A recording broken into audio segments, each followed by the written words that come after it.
The House will come to order. The Leader of the National Party.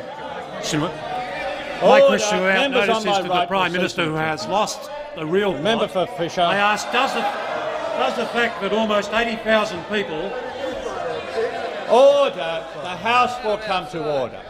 Members on my right will cease interjecting. Mr Speaker, does the fact that almost 80,000 people lost their jobs last month indicate that the recession that you engineered is lasting longer and hurting more than even you planned? Order.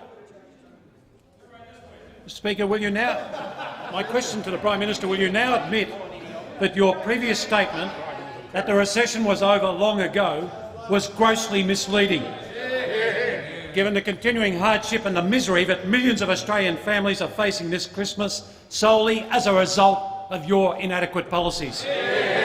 Isn't it a fact that things are far worse than you thought they'd ever be? The Honourable Prime Minister. Mr Speaker. Order. There is far too much noise. Order. Mr Speaker, the government has believed that there is a role for government. There is a role for the government in inducing a recovery in this country and lowering the level of unemployment. You've said there's no role for government. Order. You've said government should withdraw. You've said we should cut $7 billion out of the budget. You've said we should have a contractionary policy. In fact, the Leader of the Opposition, in a question to me on the 24th of November, said, when you sought to argue a case for stimulatory economic policies, he said, I asked the Prime Minister, and he went on, given that the 1991-2 budget was stimulatory, given that the One Nation station was stimulatory, given that the 1992-3 budget was stimulatory, he goes on and said, surely stimulatory economic policies do not work and an alternative approach is called for. The Leader of the Opposition said it. In other words, Mr Speaker, the policies of engagement of the economy, of adding to public infrastructure, of adding to public spending, which is now turning around our national accounts, which we saw a week ago, where 2/3 of the growth was coming from the public sector, from public demand. Your leader addressed to me how wrong-headed stimulatory policy was and urged upon us in his throwaway speech he made after the budget that we should cut 2% of GDP out of the deficit, that we should cut it back by $7 billion. But this week, Mr Speaker, I see all the newspapers carrying, we've got to kick-start the economy, says Hewson. We've got to take on stimulatory policies. Mr Speaker, he says, Mr Speaker, he's now listening. He's now listening. About the only thing he's listening to is Andrew Robb and his pollster. That's all he's listening to. I guarantee you, Mr Speaker, in one press statement he had the word listening 23 times.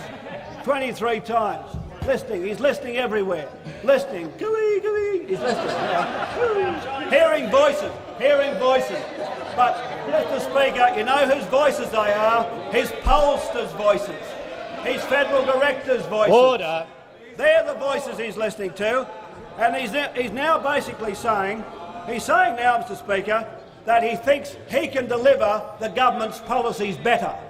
He's saying that the stimulatory policies of the government can be delivered better by us. He's into camouflage politics. He's trying to say, Mr Speaker, it was like the Labor Party in the 60s. They went around with a policy which was for massive government involvement in the economy, and then they said at the same time, but we still believe in the private sector and private business. And everyone said, sure you do, sure you do, sure you do, because nobody believed it. And you're doing the same now.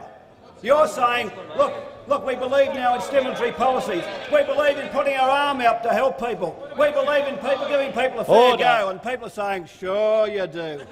Sure you do. Sure you do.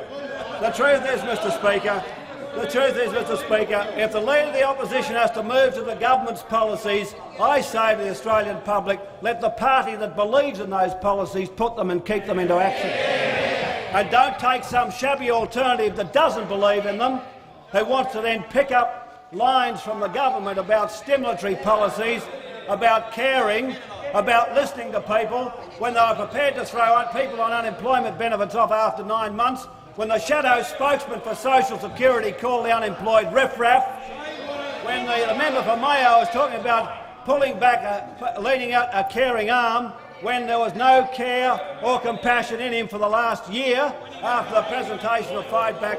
Mr Speaker, the fact of the matter is this: if the people of this country want policies of engagement, policies of inclusion, policies of compassion, policies of stimulation, they'll get it from the government.